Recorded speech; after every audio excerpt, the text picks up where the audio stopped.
It's been a while. It has been a long while. Episode 7, Off the Grid Needlearts from the stash pile. If you're a returning viewer, welcome back. And if you're brand new, I hope you enjoy the show. And thank you so much for coming to watch. So as you can see, I am home again. And I've been home for a few weeks now. And it has been crazy, really crazy. September always is. As I'm sure you can imagine, when we get home, especially when I get home, I have not, been keeping up with my regular work over the summer. So there is always a backlog of paperwork for my husband's retail store that I have to finish, complete. And I'm actually still not done. I'm totally playing hooky today to record this. Well, I'm not playing hooky all day. I'm just playing hooky to record this episode, and then hopefully later today I'll find another few minutes, well, maybe a few hours to edit it. I'm not sure. It's a Tuesday today, Tuesday, September 19th. Tuesdays and Wednesdays are also my teaching days. I start teaching my students at 3:30. So I don't know, we'll see. But it's been so long since I put up an episode. I have a lot to say and I have a lot to show you. So let's get started. First of all, my name's Caroline. I'll put all that jazz up on the screen during the opening credits, so I guess you've already seen it by now. Anyway, I showed a little sneak peek during the intro music of my show and tell today that I wanted to share with you.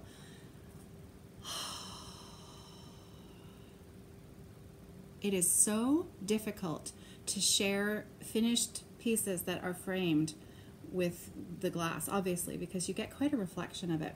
So what I'm going to do is I'm going to take a photograph of this and I'm going to put it up on my blog, offthegridneedlearts.com, so that you can actually have a close-up look. Isn't it beautiful? This is an Alessandra Adelaide design. And the name of the pattern escapes me, but it's probably something like coffee, coffee, coffee, or something like that. I'm sure someone else can discover it for me. Oh, I know. Frosty Cross Stitch on Instagram, and also she has a Flosstube channel. She just received this pattern in the mail, and that's actually what reminded me that maybe you might like to see it as well. And the reason I can't tell you off the top of my head, I don't have the pattern. This was a pattern that I passed the stash along to Stitchy Mom maybe a year ago or so, and it got lost in the mail. Can you believe that? I was super bummed because, well, it was annoying, as you can imagine. So I stitched this on a 32 count even weave over 1. I know. It is teeny, teeny weeny. Teeny, teeny, tiny. So there's a little close-up. I'll get it as close as I can so you can see. I'm so sorry about the glare, but maybe you can still get an idea there of how tiny those stitches are. Oh, my goodness. I love it so much.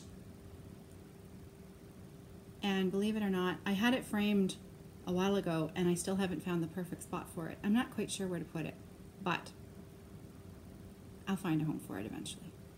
So there you go, my show and tell.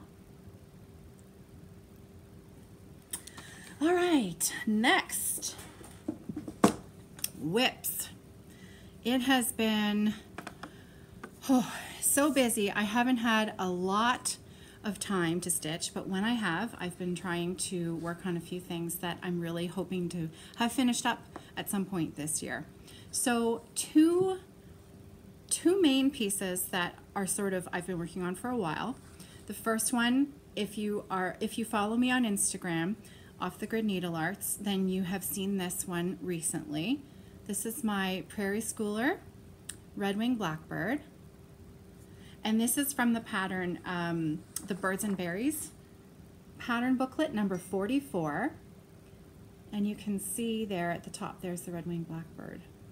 And my plan is to stitch all 4 of these designs and frame them individually.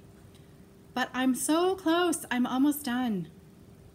Isn't he sweet?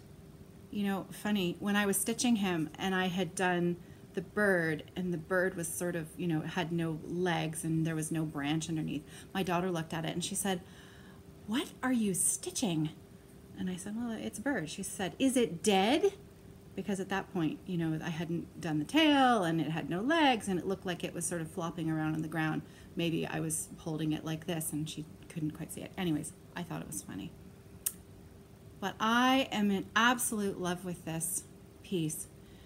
It's sort of reminiscent of, you know, the Audubon books that I used to look at my grandparents' house when I was a kid. They had a few of the Audubon identification books, and I used to love flipping through them and looking at all the pictures.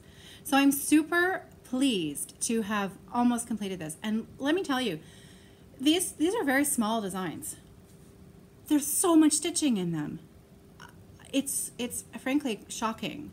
I was not expecting this to take as long as it is, but there's so much gray.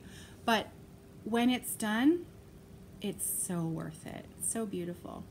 So just a little reminder, if you are considering buying these patterns, this is a reprint actually that Hoffman has put out of Prairie Schooler's original print. I think it came out originally in 1994, and this was a reprint within the last year that Hoffman has put out. And in all honesty, the cover photo is beautiful, but they've done a really crummy job with the reprint on the pattern. It's very, very, very hard to see. The print is very small. There's no way, right? There's no way. So if you're considering getting this pattern, what I've done is I enlarged it 200% on my photocopier, and the pattern is a lot easier to read that way, and well worth it because it's not an inexpensive pattern to buy, but you get 4 designs, and if you do that little trick with the photocopier, it's a lot easier to read and to do. So that's my first whip that I am really hoping to have a finish by the next time I record an episode. And the second thing that I have been plugging away at when I had a few minutes was my shades of blue. And now that I'm home again, I have put this up on my floor frame that I keep up in my bedroom. And I'm going to keep this on there maybe for the next month or so. So this is going to be my big project that I work on upstairs. So here it is so far. I have misplaced the cover photo, so I can't show that to you today. But if you look up Northern Expressions Needleworks online, you can just Google shades of blue and you'll find the original pattern, and it's well worth a look. So what I have completed since the last time I showed you was I've completed the fill in here, I've finished this motif up here, done a little work down here, and I've just started this fill in here. A few nights ago, there are some other girls on Instagram who I may have helped decide that they really wanted to stitch this as well because, well, it's fabulous. And Crafty Curator, Sharon Goforth, and Stitchy Mom, the 4 of us are stitching shades of blue. So check it out, and if you want to join in, we'd love to have you because, well, if stitchers can't enable each other, then, well, we'll do it anyways, right? So shades of blue, oh, I love it. So this is on, oops, this is on a 40 count white linen, and it's 1 strand over 2. And I am using the called for Dinky Dyes silk threads that are called for in the pattern. And I'm super thrilled with how it's turning out. So I really don't think I'll be able to finish this year because it is such a huge design. But the very fact that I have this much done already, and I think I only started it last year, 2016. For me, I know you saw my ink circles last time. Ink circles took about 8 years. So if this takes 2 or 3 years, then, you know, that's fast. That's super speedy for me. And I do not like to just work on one project at a time. So it was either last episode or the episode before that I mentioned that we were going to be starting a hashtag group on Instagram called Start Your Stash. And that is what we're doing is we have decided, I mean, the royal we, right? So a few of us on Instagram who have rather large stashes of things that are kitted up and sitting in our closets, collecting dust when really we should be loving them and enjoying them and stitching them. We've decided that we're just going to start them. Doesn't matter that we haven't finished other things, no guilt. We are going to use and enjoy what we love. So a pattern that I bought, I don't even remember. I'm going to say it was 3 years ago, 4 years ago. It's a pattern from 2010. So I don't think I bought it when it came out. The reason I bought this pattern was because a friend of mine, Tracy, was stitching it. And Tracy is an amazing stitcher. And when I saw hers, this is a Halloween design, so I'll just show you while I talk about it. So there it is. Glendon Place, the Witch's Wheel. Isn't it terrifying? I actually think this is super, super scary. I'm not much of a Halloween stitcher. I don't know why. I like Halloween and I like the Halloween designs, but this is actually the first one that I'm stitching. And you know, it probably wouldn't have caught my eye just seeing the picture. But when Tracy stitched it and I saw the fabric that she was stitching it on, and I saw, you know, the designs come to life, you can see there are cauldrons, there are extra witches in between.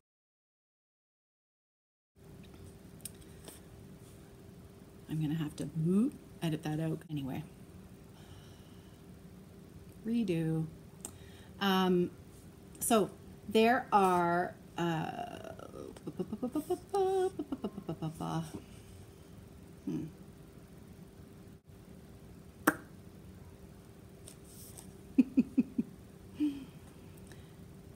Anyway, so Witch's Wheel, I saw Tracy stitching it and I thought, I have to stitch this.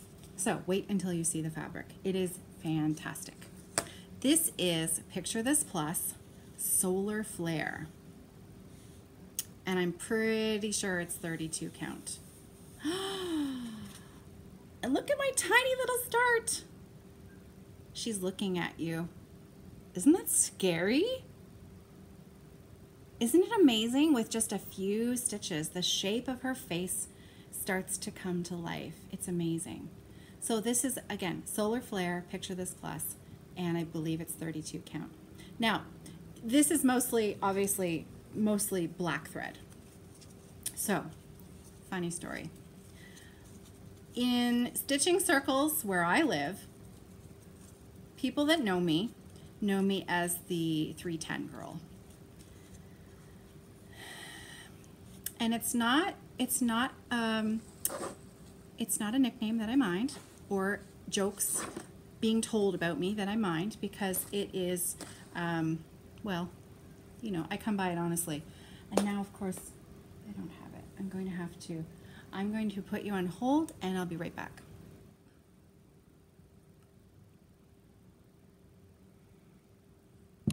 It's going to be one of those days. So, anyway, Okay, DMC 310. I'm back. So the story behind the DMC 310 is that I showed you the Landmark Designs projects that I stitched, the 5 that go up my staircase, and I have 5 more still in the plans to finish, and they take a lot of black, a lot of DMC 310. So when I bought all of the patterns, I also ordered, strangely enough, there was another woman at exactly the same time who also ordered all of the patterns as well, the same ones that I did, and she needed a lot of black. So Kathy at Thread and I, she said, you know, DMC 310 comes in cones and you're going to need a lot of it. So why don't you, think about buying a cone of 310? So we did. And I think it's 1,000 meters. I know, right? So what I did was I enlisted the help of my daughter, who was, I don't know, 8 or 9 at the time. And we took that 1,000 meters home and we used our kitchen scale and we wound off half of the cone, and then the other half of the cone I took back to the shop, and Kathy sold it to the other lady who had the other patterns. So after doing all 5 of those, plus using DMC 310 in any project that I have had ever since, I still have a lot of DMC 310. So I know, and isn't it? It's all messy, isn't it? Because I had to wind it onto a serger thread bobbin, or no, I don't know. I don't know what the heck I wound this on. It's something else, anyways. Maybe Kathy gave it to me. But obviously, it's not neat and tidy like it came from the manufacturer, so it's just kind of all lumped together, but at least it's wound and I can pull off when I need. So it's messy, but it's a lot of DMC 310. So a lot of the stitchers in town tease me to no end that, oh, you need 310, I know who might have a little bit. So that would be me. I have a lot of 310. So when I saw the witch's wheel, I thought, oh, I don't need to buy any thread. I'm set. So that's what I plan to use, is my enormous cone of 310. So I don't have the beads yet for it. I will have to purchase those eventually, but I have finally put a few stitches on because I was determined to use this and start it. So that's what else I've been doing.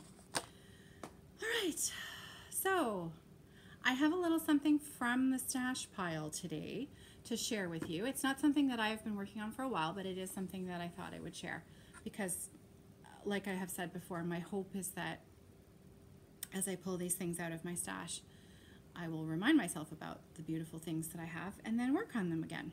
So this is, where did the picture go? I had it. There it is. This was a stitch along that I started with some friends on Instagram. It's a heartstring sampler. His eye is on the sparrow. So there's a close-up there. And it's beautiful. I will be changing the words. I will be taking out the Bible verse, and I have a quotation. I believe it's an Oscar Wilde quotation that I'm going to be putting there instead. And I can't, off the top of my head, remember what it is. I'll have to find it again. But I think that this is beautiful. I love the birds. I love the flowers, the house, everything about it. I love it. So I started this last year with these girls on Instagram, and for beautiful, beautiful 40 count linen. So here you can see my linen. I believe it's Newcastle. It's either Newcastle or Flax. I can't remember. 40 count. And I stitched away. This is what I had done. So fair bit. That flower took forever. Can you see the flower? There it is. The flower took forever. And then I was stitching the border at the bottom, the flowers and the green vine. And I thought, oh, that's weird. I'm not even halfway. So I took it off the scroll, I took it off the frame, and I laid it out on the bed, and I thought, oh no, I'm not gonna have enough room. My fabric's not wide enough to stitch across the design. And so then I took it off and I laid it on my bed, and I realized what I had done. I stitched the design this way. This is how I should have stitched it. This is the width of my fabric, and this is the length. So all that work for naught. It's wrong. I don't have enough room on this piece of fabric. So that was very disheartening, to say the least, because I'd really been enjoying it, and I had been enjoying, you know, seeing everybody else's progress and actually feeling like for the first time in a stitch along that I was keeping up, that I was contributing something with other people, because normally I'm so far behind. I'm in a stitch along all by myself because everyone else is done and I'm still 3 or 4 years behind. But no matter.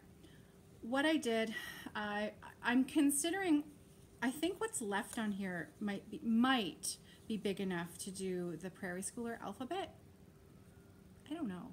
I've had those in my stash for a while, so I think it's a possibility. I'd have to do some measurements and see, because it's a gorgeous piece of linen that I really need to put to good use.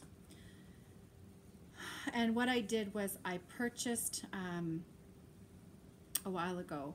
The design calls for Picture This Plus doubloon, and so what I did was I bought a piece that Kathy had that is 28 count, and I am going to stitch over one strand over one, so it's going to be a lot smaller than the original design, and a lot smaller even than it would have been on 40 count. So I'm excited about that. I think that'll look really nice.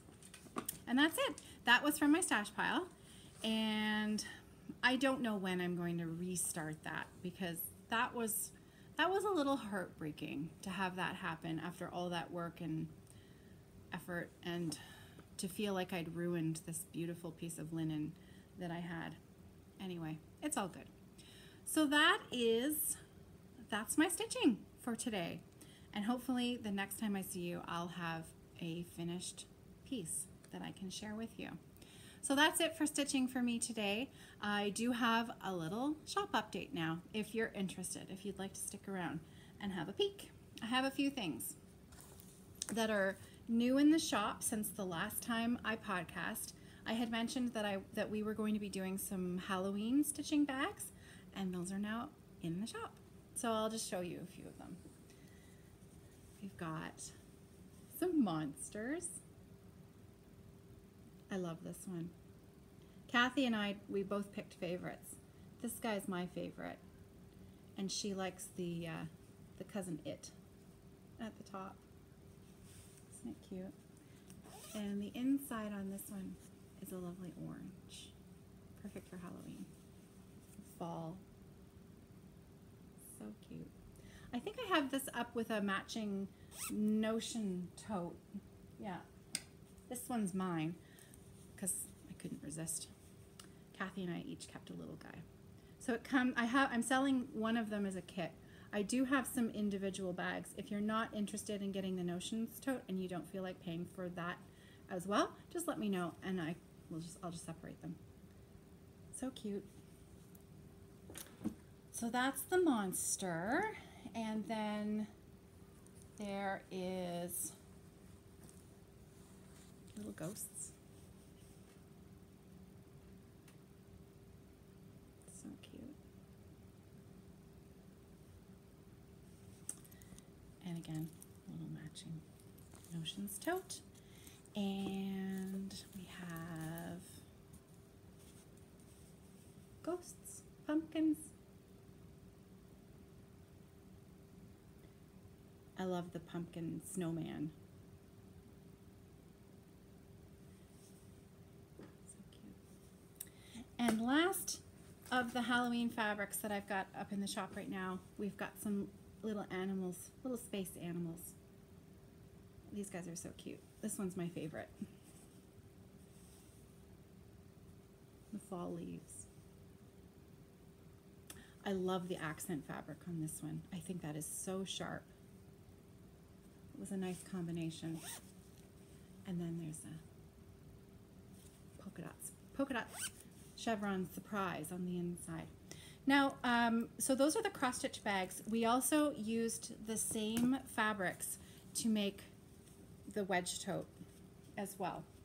So this is a black twill fabric that's on the bottom. It's a little more sturdy than the other fabrics, and you can see they really bucket down. So these fit really nicely an 8-inch square Q-snap. So if you have a project that has a lot of thread, or you like to keep your small, you know those little plastic, I've got one here, these little plastic thread boxes, you can keep this in there along with your 8-inch Q-snap and your pattern and all that kind of stuff. So sometimes you don't have to be a knitter to like the wedge tote. They're handy for everyone. So again, all of the Halloween fabrics we did in a wedge tote as well. And there was one more bag for an 11-inch square Q-snap that I didn't show on the last one. So a new fabric, this one, which I love. I just think that is so beautiful. And I like the larger print on a big bag. I think it's quite neat, and it has a sweet swirl on the inside. So there you go. Today's all about Halloween. So it is coming up to, it's the 19th of September. So if you're working on a Halloween project, let me know. Let me know in the comments. I'd like to see what you're doing too. So if you follow me on Instagram, you know, I'll try to check your stuff out as well. It's a busy, fun place to be. So anyway, that's it for me today, and I hope to see you again in a week. I hope not to take as long next time, because I really enjoy doing this. It's fun. I love the camaraderie that has come out of this. And along those lines, a few weeks ago, the Fiber Friends, my friends Adrian and Louise and myself, that's another podcast on YouTube that I'm involved with, the Fiber Friends podcast, and we're kind of funny. We go off the rails a little bit. So if inappropriate humor isn't your thing, I like to think of that as my alter ego. I don't know what happens when I am with those girls. It is like we turn into, you know, 12-year-old giggling messes. It's quite ridiculous. It's a little bit funny. So if that's not your thing, don't even bother. But if it is, we're kind of fun. So we, a couple of weeks ago, did the Kitchener-Waterloo Knitters Guild Fiber Festival. And we had a booth there. We had a small booth, and it was so much fun. And I met a few people. A few people came and stopped by and said hello. I met Joanne, who lives, you know, just up the 401 from where I live in London.